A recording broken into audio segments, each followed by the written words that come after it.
What happens when you keep inviting toxic people into your home every single day? You might think you're just being kind, supportive, or loyal, but slowly, something inside your life begins to change. Your home stops feeling like a place of peace. Your mind becomes restless, and you start carrying emotions that never belonged to you in the first place. Because toxic people don't just walk through your front door. They can bring chaos, negativity, manipulation, and emotional exhaustion with them. And if you keep giving them access to your personal space, eventually, you may realize the person you're losing peace with the most is yourself. Rule 1, your home stops feeling like your safe place. Your home is supposed to be the one place where you can finally let your guard down. Close the door behind you, breathe deeply, and feel like you don't have to perform for anybody. But when you invite toxic people into that space every single day, something changes slowly at first, almost so quietly that you barely notice it. You begin to associate your own home with tension, arguments, criticism, gossip, complaints, and emotional pressure. Imagine coming home after a long day, already drained from work, responsibilities, bills, and everything else life has thrown at you, and instead of finding peace, you walk through the door and immediately feel that familiar heaviness. Someone is complaining about another person. Someone is judging your choices. Someone is demanding your attention. Someone is creating drama over something that could have been handled calmly.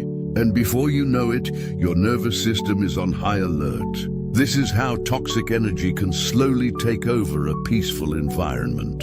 And the dangerous part is, you may start thinking this is normal. You may tell yourself, that's just how they are. They're having a bad day. They don't mean anything by it. But when the same behavior happens again and again, it stops being an occasional problem and becomes the atmosphere of your home. Marcus Aurelius understood the importance of protecting the mind from unnecessary disturbance. Because your surroundings influence what you repeatedly think about, and what you repeatedly think about eventually shapes how you live. If every day inside your home is filled with someone else's anger, insecurity, jealousy, or negativity, eventually, you may begin carrying those emotions even when they're not yours. You become tense before they even arrive. You start watching the clock, wondering when they'll leave. You hear the sound of the door and immediately feel your peace disappearing. And that is when you need to recognize the truth.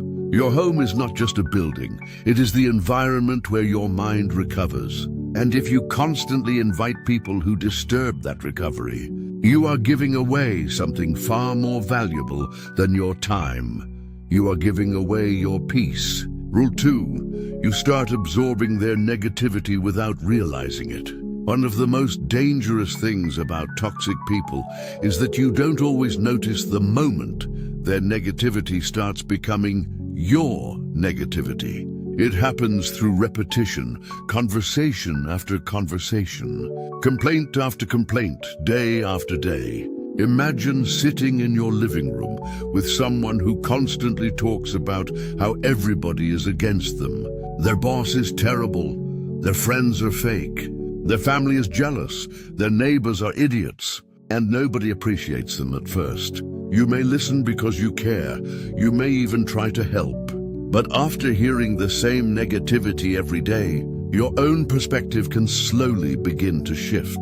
You start looking at people with suspicion. You become more cynical, you expect bad intentions, and suddenly, you're seeing enemies where there may only be misunderstandings. This is how toxic influence works. It doesn't always attack you directly sometimes. It simply changes the lens through which you see the world. And the more often you expose yourself to that mindset, the more familiar it begins to feel eventually. You may find yourself repeating their phrases, adopting their assumptions, and reacting to situations with the same bitterness you once noticed in them. The Stoics taught that we must be careful about what we allow to enter our minds. Because we cannot control every thought that appears, but we can become more intentional about which thoughts we entertain and strengthen. If someone spends every day inside your home, feeding your mind with resentment, jealousy, gossip, and fear, you have to ask yourself a serious question. What is this person teaching my mind to believe? Because the people closest to you can influence your emotional habits more than you realize. And this becomes even more dangerous when the toxic person is someone you love, because love can make you excuse behavior that you would never tolerate from a stranger. You might say, they're family, they're my friend, they need me, I can handle it. But handling someone's negativity does not mean you have to absorb it. Compassion does not require you to become emotionally polluted. And being a good person does not mean allowing someone else's chaos to become the soundtrack of your life.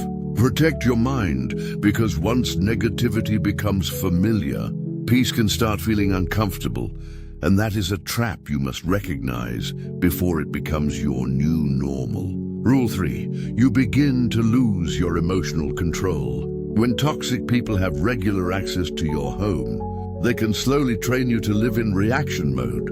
You wake up wondering what mood they'll be in. You come home wondering what problem they'll bring with them. You start choosing your words carefully because you don't want to trigger another argument.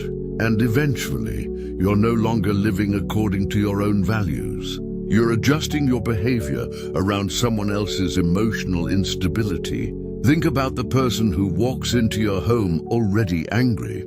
They slam the door, complain about their day, criticize something you did, and suddenly your entire mood changes. 5 minutes ago you were fine, now you're irritated, defensive, or anxious. And the worst part is, you may not even realize that they controlled your emotional state without saying a single direct command. This is why the Stoic principle of self-mastery matters so much. Epictetus taught that our freedom begins with understanding what is truly within our control. And another person's mood is not within your control. Their anger is not within your control. Their opinion is not within your control. Their drama is not within your control, but your response is. The problem is, when you repeatedly expose yourself to someone who constantly pushes your emotional buttons, maintaining that control becomes harder, not impossible, but harder. You may find yourself snapping at people you actually love, becoming impatient with your children, speaking harshly to your partner, or carrying frustration into your workplace, and suddenly, the toxic person is no longer the only person affected by their behavior. Their chaos has started spreading through you into every other part of your life. This is why boundaries are not about being cruel. They are about refusing to let someone else's lack of emotional discipline destroy your own. You can care about someone without giving them unlimited access to your mind. You can listen without accepting every accusation. You can love someone without allowing them to control the atmosphere of your home. And sometimes the strongest response is not an argument, not revenge, and not a dramatic confrontation. Sometimes it is simply stepping back, becoming quiet, and deciding that your peace is no longer negotiable. Because the moment you realize that another person's emotional storm does not have to become your weather, you begin taking your power back, and that is where real Stoic strength begins. Rule 4.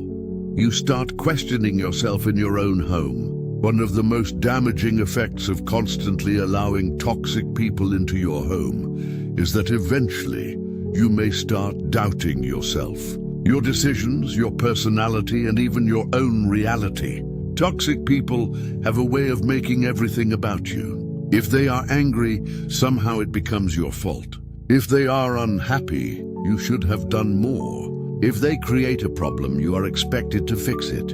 And after enough repetition, you may start walking on eggshells inside your own home. Imagine sitting at the dinner table, trying to enjoy a normal conversation, When suddenly someone makes a sarcastic comment about your career, your relationship, your appearance, or your choices, you laugh it off because you don't want drama.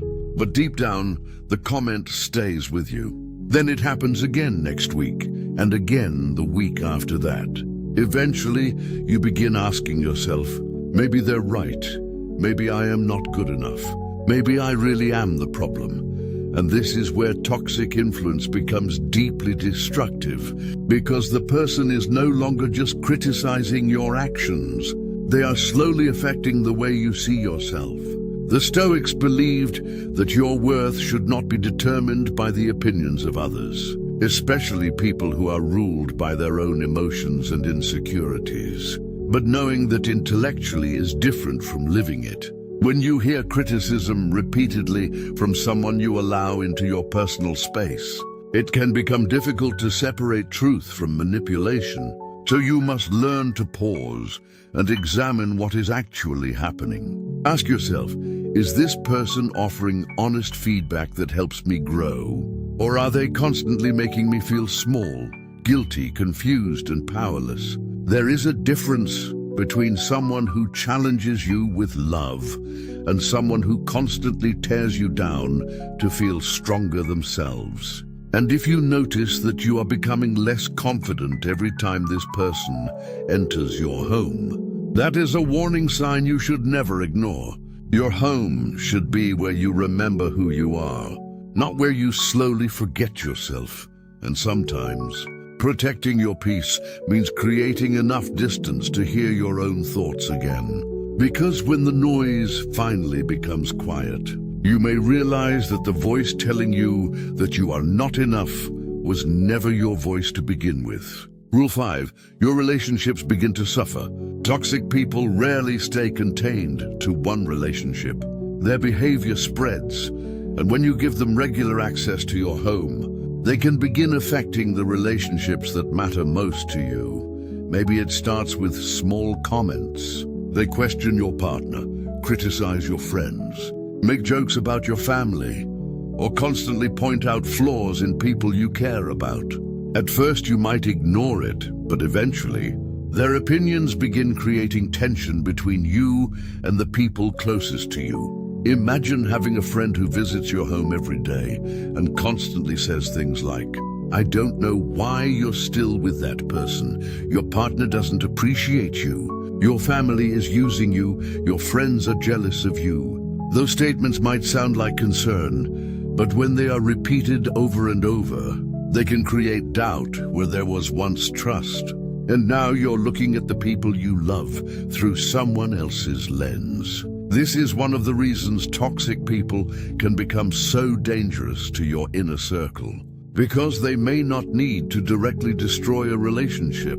They only need to plant enough suspicion for you to start doing the work yourself. Stoic wisdom teaches us to examine impressions before accepting them as truth. And this is especially important when someone is constantly feeding you opinions about other people. Ask yourself, do I actually have evidence that this person is telling me the truth? Or am I reacting to their interpretation of events?